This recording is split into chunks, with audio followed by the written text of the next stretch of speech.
Hi, in this tutorial I'm going to show you how to group rows in Google Sheets. So for example, I would like to group second, third, fourth, fifth and sixth row. So I select it, and after that I need to go to View, I need to go to Group, and here I have this one information. Group rows 2 to 6.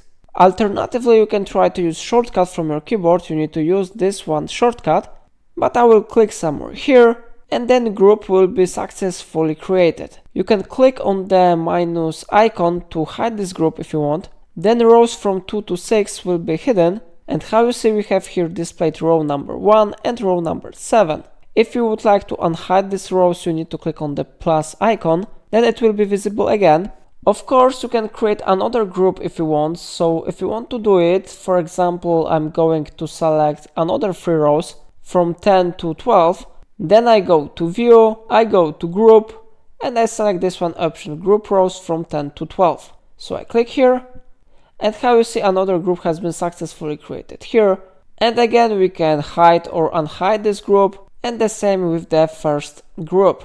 And how you see it really works, but if you would like to ungroup these rows, you need to select them, you need to go to View, you need to go to Group, and you need to select this one option, Ungroup rows from 2nd to 6th. I click on it, and then rows will be ungrouped. So in this way you can use these functions. If I helped you, remember to like this tutorial and subscribe my channel. Please let me know in comment if it's of your problem.